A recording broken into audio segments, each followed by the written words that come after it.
안녕하십니까. 전하태 교수입니다. 이번 시간에 여러분들과 49번 문제 풀이부터 하도록 하겠습니다. 자, 49번 보세요. 흡수에 관한 설명으로 옳지 않은 것을 찾으시오 그랬어요. 자, 흡수입니다. 가스측 경막 저항은 흡수액에 대한 유해 가스의 농도가 클 때 경막 저항을 지배하고, 반대로 액측 경막 저항은 용해도가 작을 때 지배한다고 그랬어요. 그래서 가스측 경우에서는 가스 농도가 클 때, 그리고 액측 같은 경우에서는 용해도가 작을 때 지배가 된다. 그리고 대기오염 물질은 보통 공기 중에 소량 포함되어 있고 유해가스의 농도가 큰 흡수제를 사용하므로 가스측 경막 저항이 주로 지배된다고 그랬어요. 지금 우리가 유해가스의 농도가 큰 흡수제를 사용을 하죠. 그러니까 유해가스의 농도가 큰 위주로 우리가 흡수액을, 그 큰 물질에 대한 흡수액을 사용을 하기 때문에 가스측 경막 저항이 주로 지배한다고 그래요. 자, 그리고 베이컨은 평형선과 조작선을 사용해서 NTU를 결정하는 방법을 제안하였다. 자, 그리고 충전탑의 조건이 평형곡선에 멀어질수록 흡수에 대한 추진력은 더 커지게 됩니다. 자, 그리고 NTU 같은 경우에서는 베를럼버에 의해서 지배된다고 그러는데 베를럼버에 의해서 지배되는 것은 아닙니다. 따라서 라번의 설명이 틀렸어요. 자, 그리고 50번 문제를 보시게 되면 여과 집진기에서 사용하는 각종 여과제의 성질에 관한 연결로 가장 거리가 먼 것은, 아무래도 여과 집진기의 가장 핵심은 여과제가 되는 거죠. 가번의 목면은 가장 낮은 온도에서 사용하기 때문에 우리가 답을 쉽게 찾아낼 수 있죠. 80도 C 이하라는 가장 낮은 온도인데, 그리고 산에 대한 저항성도 나쁘죠. 알칼리에 대한 저항성은 그런대로 괜찮은 편이지만은 산에 대한 저항성은 상당히 떨어집니다. 자, 그리고 글라스 화이버는 유리섬유. 글라스 화이버가 시험에서 상당히 잘 나오니까 꼭 기억하세요. 유리섬유는 산에 대해서 양호하고 온도가 250도씨로 상당히 고온에 견딜 수 있어요. 그리고 다음은 오로는 산에 양호하고 150도씨 정도, 비닐론도 산에 양호하고 100도씨 정도. 따라서 설명이 잘못된 것은 가번이 정답.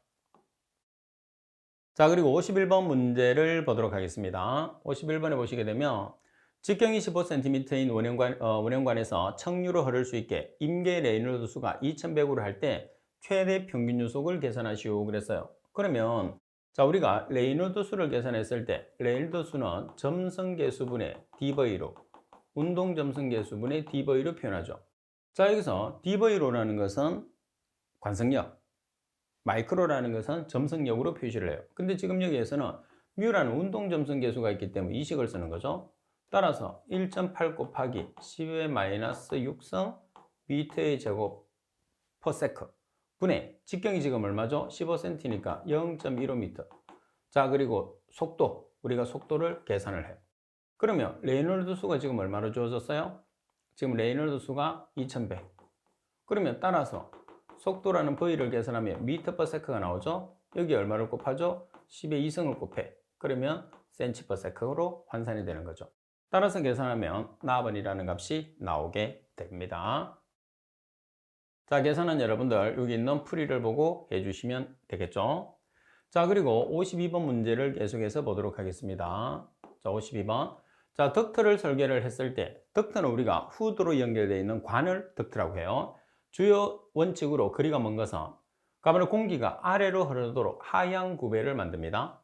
그리고 구부러짐 전후에서는 청소구를 만들고, 밴드는 가능하면 연결 부위죠. 밴드는 가능하면 완만하게 구부립니다. 그리고 90도는 피하는 것이 좋죠. 왜 그러냐면 완만한 경사야지 압력 손실이 적게 작용하거든요. 그리고 덕트는 가능한 길게 배치하는 게 아니고 짧게 배치를 하죠. 부득이하게 길게 해야 되는 경우에서는 받침대를 반드시 설치를 해 주셔야 됩니다. 따라서 라번이 정답. 자, 그리고 53번 문제를 보시면 전기집진장치에서 비저항과 관련된 내용으로 옳지 않은 것은, 자, 전기집진기예요. 갑은 배연 설비에서 연료의 S 함량이 많은 경우에 먼지의 비저항이 낮아진다고 그랬어요. 자, 일반적으로 우리가 비저항이 높은 경우에서는 역전리 현상이잖아요. 10에 11성 5cm 이상. 근데 역전리 현상을 방지할 수 있는 방법 중에서 황산화물을 주입하는 거죠. 그러니까 황분이 배출되는 사업장에서는 실제로 먼지의 비저항이 낮아지기 때문에 재비산은 발생할 수 있지만 역전리 현상이 발생할 가능성이 거의 없어요. 그리고 비저항이 낮은 경우에서는, 비저항이 낮다는 것은 재비산이 발생했다는 소리입니다. 건식 전기집진 장치를 사용하거나, 여기서 건식을 사용하면 안 돼요. 뭐를 써야 되죠? 섭식을 사용해야 돼. 그리고 암모니아 가스를 주입하면 됩니다. 여기서 암모니아가 NH3. 자, 그리고 답은 10의 11승에서 10의 13승 옴센치 범위에서는 역전리 또는 역이온화가 발생한다고 그랬어요. 정상 범위가 10의 4승에서 10의 11승 옴센치잖아요. 그러니까 10의 4승 옴센치 이하가 되면 재비산, 그리고 10의 11승 옴센치 이상이 되면 역전리 현상이 발생합니다. 그리고 답은 비저항이 높은 경우에, 다시 말해서 역전리 현상이 발생하는 경우에 분진층의 전압 손실이 일정하더라도 가스상의 전압 손실이 감소하게 되므로 전류는 비저항의 증가에 따라서 감소하게 된다. 자, 따라서 설명이 잘못된 것은 나번이 정답이 되는 거죠. 자, 그리고 문제 54번 문제를 보겠습니다. 설치 초기 전기 집진 장치의 효율이 98%였으나 2개월 후에 성능이 96%로 떨어졌을 때, 자, 이때 먼지의 배출 농도의 설치 초기는, 자, 지금 보시게 되면 먼지의 효율이 98%에서 96%로 떨어졌을 때 배출 농도를 계산하라고 그랬어요. 그럼 배출 농도라는 것은 통과율이죠. 그래서 실제로 보면 통과율의 변화를 계산을 해주시면 돼요. 그러면 첫 번째 조건이 98%니까 통과율이 얼마죠? 1-0.98. 그리고 변화된 값은 1-0.96. 그래서 여러분들이 통과율의 변화를 나타내면 몇 배가 되는 거죠? 2배가 된다는 거죠. 그리고 55번 문제를 보시게 되면, 자, 간단하게 정의를 나타내고 있어요. 다음 입자상 물질의 크기를 결정하는 방법 중에서 입자상 물질의 그림자를 두 개의 등면적으로 나눈 선의 길이를 직경으로 나타낸 값이에요. 그러면 그림자를 두 개의 등면적으로 나눈 선의 길이를 우리가 뭐라고 하죠? 마틴 직경이라고 하죠. 그래서 가번이 정답. 그리고 56번 문제를 보시게 되면, 유해가스에 대한 설명 중에서 가장 거리가 먼 것을 찾으시오 그랬어요. 자, 가번에 보면 Cl2란 염소입니다. Cl2 가스는 상온에서 황록색을 띠죠. 그리고 자극적 냄새를 가진 유독물질로 관련 배출원은 표백공업이다. 맞습니다. 그리고 Ft는 불소입니다. 상온에서 무색의 발연성 기체로 강한 자극성이며 물에 잘 녹고 관련 배출원은 알루미늄 재련공업. 맞죠? 그리고 SO2는 무색에 강한 자극성 기체로 환원성 표백제로 이용되고 화석연료의 연소에서 발생됩니다. 자, 그리고 NO라는 것은 무슨 색깔이죠? 무색. 그리고 젓갈색을 가지고 있는 질소산화물은 NO2입니다. 특이한 냄새를 가진, 냄새가 없어요. 둘 다, 그죠? 그리고 물에 잘 녹는 맹독성 기체라고 하는데 물에 잘 녹지 않습니다. 그리고 자동차 배출에서 가장 많은 부분을 차지하게 되죠. 따라서 설명이 잘못된 것은 라번입니다. 그래서 NO는 무색, NO2는 젓갈색. NO2는 NO에 비해서 독성이 5에서 7배 강하다는 거. 자, 그리고 계속해서 문제를 보시게 되면, 자, 57번 문제를 보도록 하겠습니다. 가스 1m의 삼성당 50g의 아황산가스를 포함하는 어떤 폐가스를 흡수 처리하기 위해서 가스 1m의 삼성에 대해서 순수화물 2000kg의 비율로 연속 향유 접촉시켰더니 폐가스 내 아황산가스의 농도가 10분의 1로 감소하였다. 물 1000kg이 흡수된 아황산가스의 양을 계산하시오 그랬어요. 자, 설명해 보시면 진짜 순수화물 얼마를 사용을 하느냐면 2000kg을 사용을 하거든요. 자, 폐가스 내의 아황산가스의 농도가 10분의 1로 감소를 해요. 그래서 처리해야 되는 아황산가스의 농도를 여러분들이 보시게 되면 얼마가 되는 거죠? 10분의 1로 감소한다는 것은 폐가스 1m의 삼성당 50g이었으니까 10분의 1은 몇 g이죠? 5g이 되는 거죠. 그러면 우리가 처리해야 되는 1m의 삼성당 아황산가스는 얼마죠? 45g이 되는 거죠. 10분의 1이 감소를 했으니까. 그러면 지금 45g일 때 물을 얼마를 넣느냐 하면 2000kg이에요. 자, 그리고 우리가 계산하는 1000kg에는 얼마의 아황산가스를 처리할 수 있느냐고 그러죠. 그래서 45g일 때 2000kg은 Xkg일 때 1000kg. 이런 식으로 우리가 값을 표현을 해주시면 되는 거죠. 자, 그래서 여기서는 여러분들 그람 단위가 들어가는 건데 X를 그람으로 계산하니까, 그래서 45g일 때 2000kg은 Xg일 때 1000kg. 그래서 이 값을 이렇게 정리를 하게 되면 45에서 2를 나눠주면 계산기가 없어도 22.5g이라는 값을 우리가 산출을 할 수가 있는 거죠. 자, 그래서 여러분들이 기본적인 공식에 의거해서만 항상 문제를 푸는 것은 아니에요. 지금 여기 있는 것처럼 단위 자체를 내용을 이해를 하면서 문제를 푸는 것도 있다는 것을 같이 기억을 해 주셔야 됩니다. 자, 그리고 58번 문제를 보시게 되면 자, 협착장치입니다. 협착장치는 크게 세 가지가 있죠. 고정층, 이동층, 유동층이 있습니다. 자, 먼저 고정층 협착장치에서 보통 수직으로 된 것은 대규모에 적합하고 수평으로 된 것은 소규모라고 하는데 여기서 대규모, 소규모를 바꿨어요. 그래서 수평은 대규모, 수직은 소규모로 사용을 합니다. 자, 그리고 일반적으로 유동층 협착장치는 이동층 협착장치는 유동층 협착장치에 비해서 가스의 유속을 크게 할 수가 없어요. 가스의 속도를 크게 유지하는 게 중요하거든요. 그 다음 유동층 협착장치는 고정층과 이동층 협착장치의 장점을 이용한 복합형이죠. 따라서 고체와 기체의 접촉을 좋게 할 수 있는 장점을 가지게 됩니다. 그러니까 주로 유동층을 많이 쓸 수밖에 없어요. 그리고 유동층 협착장치는 협착제의 유동에 의한 마모가 크게 일어나고 조업 조건에 따른 주어진 조건의 변동이 어려운 단점을 가지기도 합니다. 따라서 설명이 잘못된 것은 가번. 이 가번 같은 경우에서는 여러분들 시험에서 오답으로 상당히 자주 출제하니까 특히 여러분들 잘 기억을 하고 계셔야 됩니다. 자, 그리고 59번. 백필터에서 먼지 부하가 360g/제곱미터일 때마다 부착 먼지를 간헐적으로 탈락시킨다고 한다. 유입가스 중에 먼지 농도가 10g/m의 삼성이고 겉보기 예와 속도가 1cm/s일 때 부착 먼지의 탈락 시간 간격을 계산하시오 그랬어요. 집중률은 80%입니다. 자, 그럼 먼지 부하 LD라는 것은 입구 농도 곱하기 효율 곱하기 이동 속도 곱하기 시간 t로 계산을 하거든요. 그럼 먼지 부하 LD라는 것은 360g/제곱미터입니다.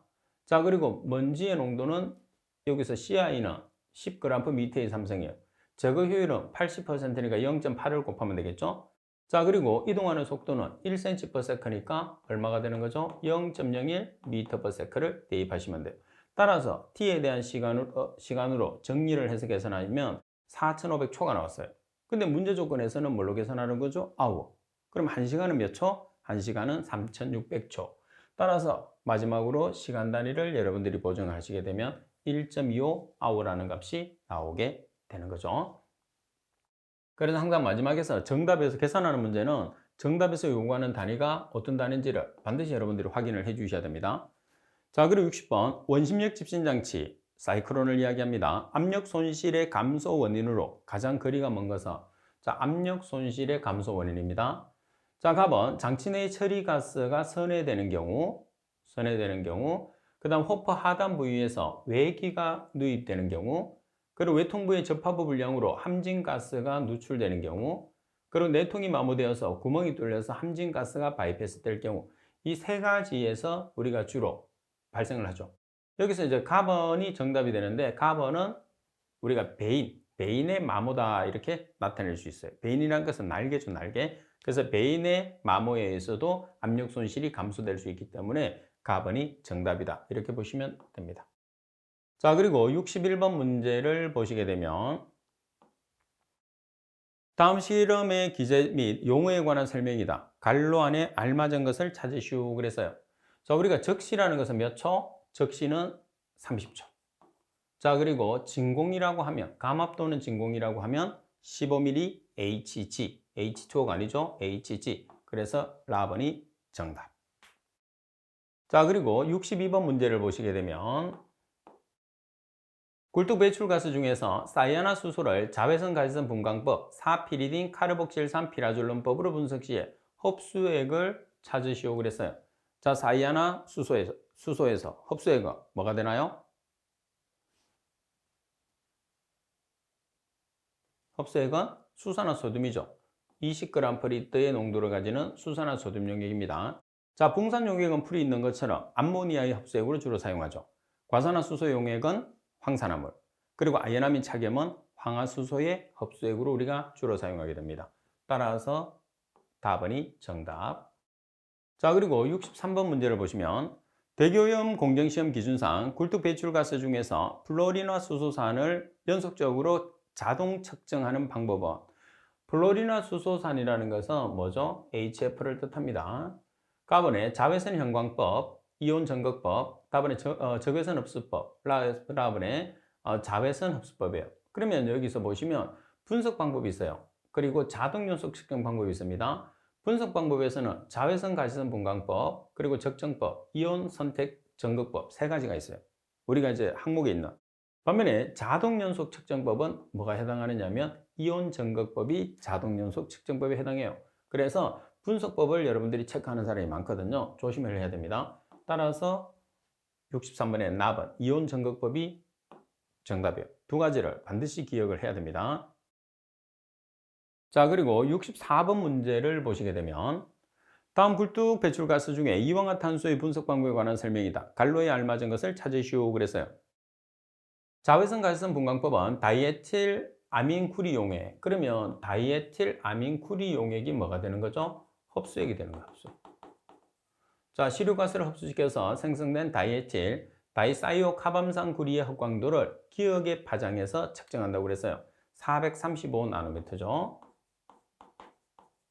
자, 그리고 이 방법은 시료가스 채취량 10리터인 경우에 배출가스 중에 이황화탄소의 농도가 얼마인 경우에 쓰느냐면 4.0에서 60.0 ppm인 경우 분석에 적합하다고 그랬어요. 자, 그러면 여러분들이 여기서 기억할 것은 풀이에도 정리를 해 놓은 것처럼 이황화탄소를 우리가 이황화탄소를 자외선 가시선 분광법으로 분석을 했을 때 흡수액이 뭐냐? 흡수액은 다이에틸 아민쿠리 용액. 자, 그리고 흑광도의 측정 파장은 435나노미터. 자, 그리고 우리가 정량 범위라고 그랬죠. 분석 범위니까 4.0에서 60.0 ppm이라는 거. 자, 그러면 정답은 뭐가 되나요? 정답은 라번이 정답이 되네요. 그래서 풀이에서 정리되어 있는 내용을 반드시 여러분들이 숙지를 해 주셔야 됩니다. 자, 그리고 65번 문제를 보도록 하겠습니다. 자, 65번 문제를 보시게 되면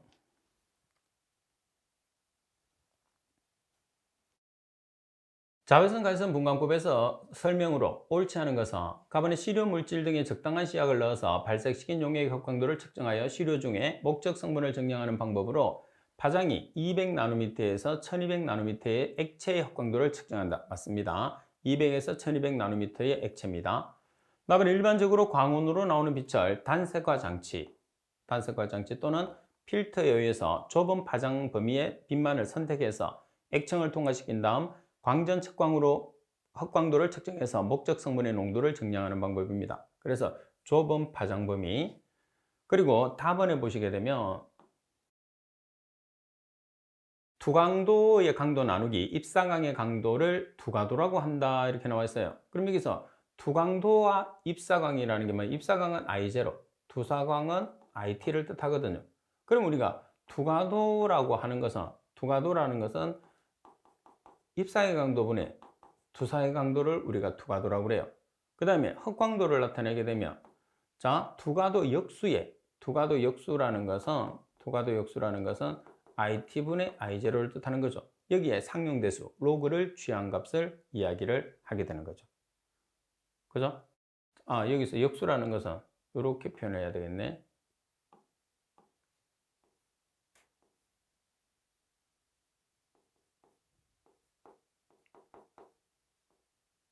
두가도의 역수.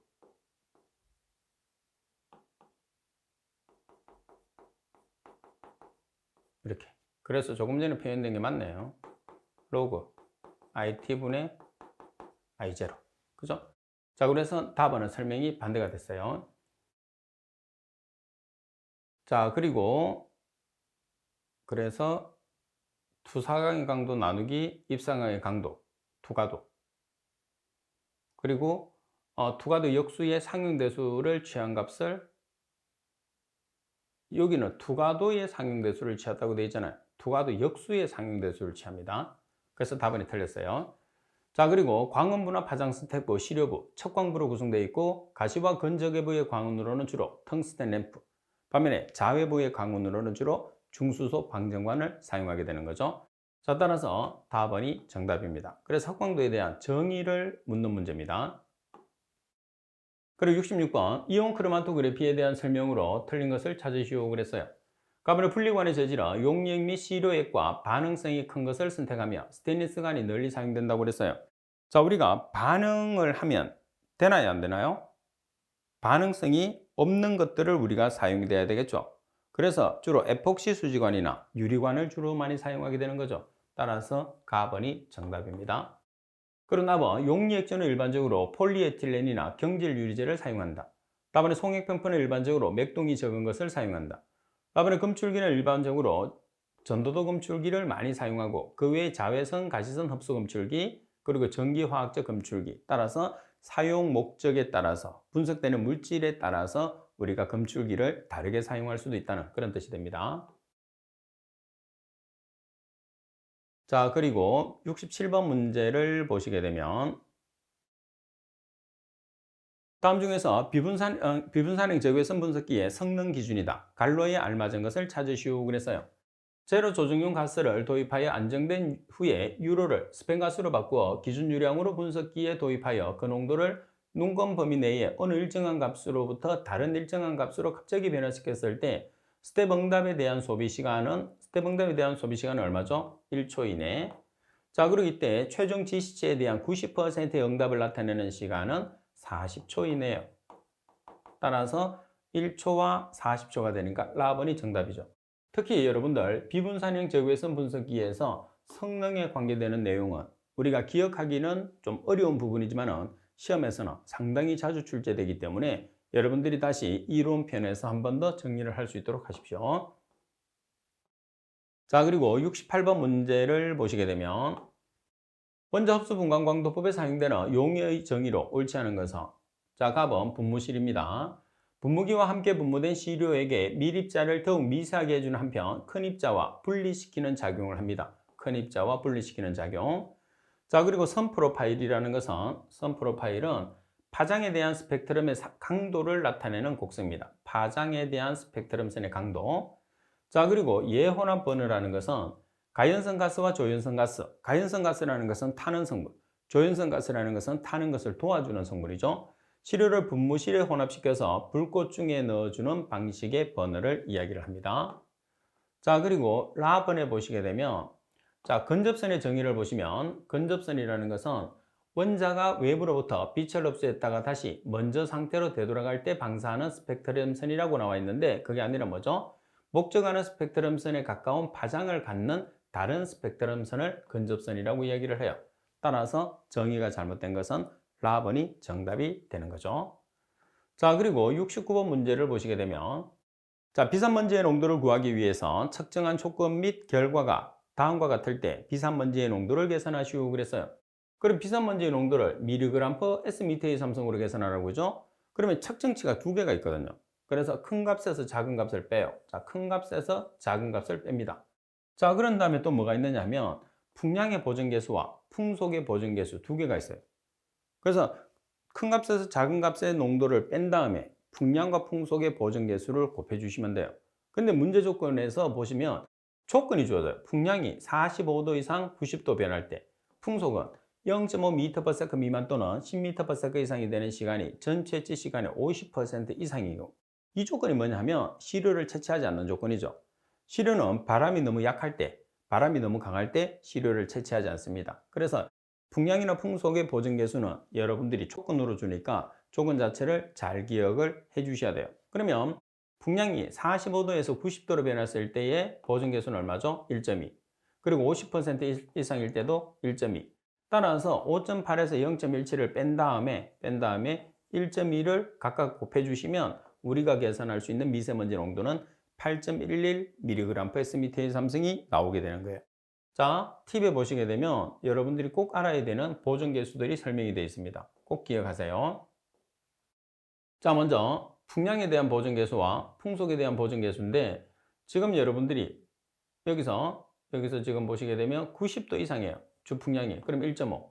45에서 90도 1.2. 45도, 자, 45도 미만 1.0이에요. 잘 기억해야 됩니다. 자, 그리고 풍속은 우리가 채취할 수 없는 조건이 50% 미만인 경우는 1.0, 50% 이상인 경우에서는 1.2의 보정계수를 곱한다는 거죠. 그래서 이 내용 자체는 여러분들이 시험에서 출제를 했을 때 조금 전에 문제가 나온 것처럼 아주 중요해요. 그리고 단서 자체에서 이런 단서를 주기 때문에 우리가 단서를 정확하게 기억을 못하면 문제를 풀이할 수가 없거든요. 그래서 꼭 기억을 해 주셔야 되는 아주 중요한 내용이라는 거 꼭 기억하십시오. 자, 그리고 70번 수산화 소듐 용액을 흡수액으로 사용하는 분석 대상 가스가 아닌 것은. 자, 먼저 카본에 보면 염화수소, 나번에 사이아나수소, 다번에 플로리노 화합물, 라번에 이황화탄소.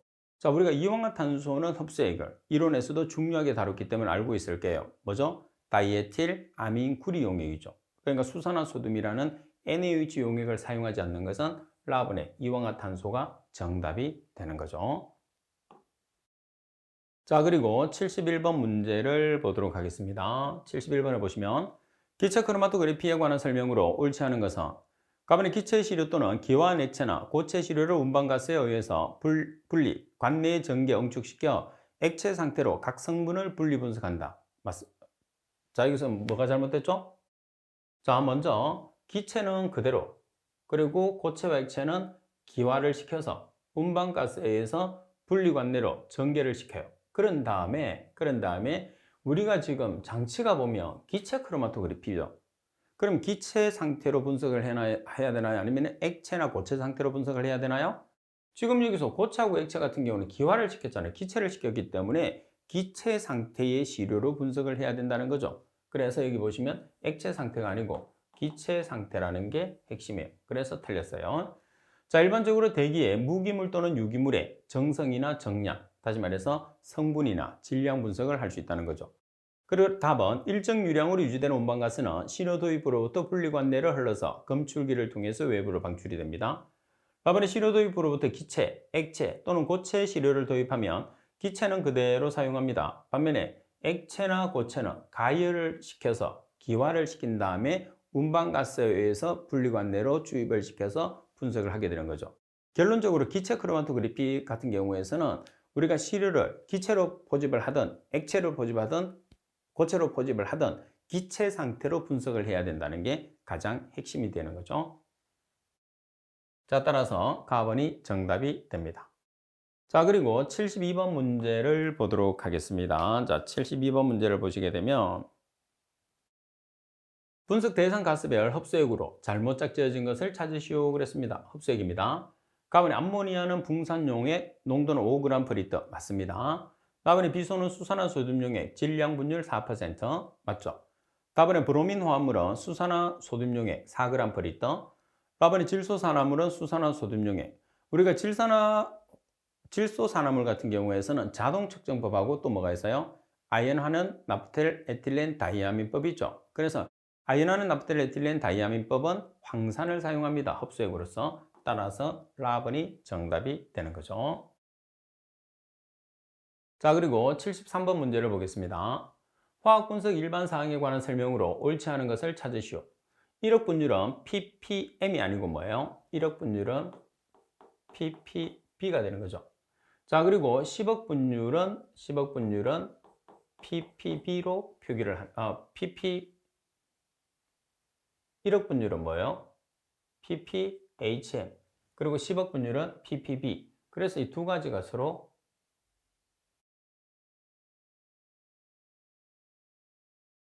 자, 그래서 1억 분율은 pphm, 10억 분율은 ppb 이렇게 표기해야지 맞는 설명이 됩니다.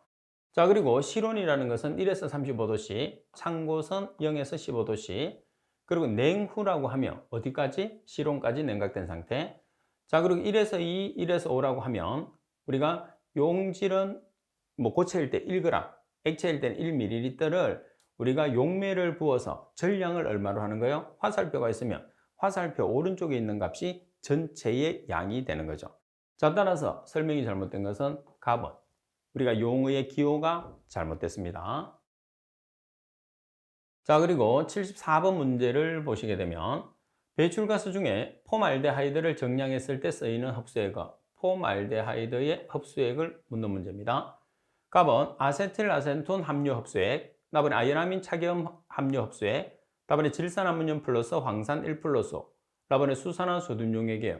자, 여기서 우리가 폼알데하이드를 우리가 시료를 흡수시키기 위해서 사용되는 흡수액은 뭐가 있죠? 지금 문제 조건에서 나와 있는 게 보시게 되면 아세틸 아세톤 함유 흡수액이 나와 있네. 그래서 가번이 정답입니다. 자, 지금 여러분들 폼알데히드의 흡수액을 보시면 우리가 세 가지로 분석을 하잖아요. 고성능 액체 크로마토그리 비법을 이용하게 되면 2,4 다이나이트로페닐하이드라제, 다시 말해서 DMPH를 쓰고, 클로모토르핀산법은 클로모토르핀산 플러스 황산, 그리고 아세틸아세톤법은 아세틸아세톤을 함유하는 흡수액을 사용하게 돼요. 그래서 가번이 정답이 되는 거죠. 그죠? 그리고 일반적으로는 가장 많이 사용하는 흡수액은 수산화 소듐이 가장 많이 사용되는 흡수액이 됩니다. 자, 이번 시간 수업은 이것으로 마치도록 하겠습니다. 수고하셨습니다.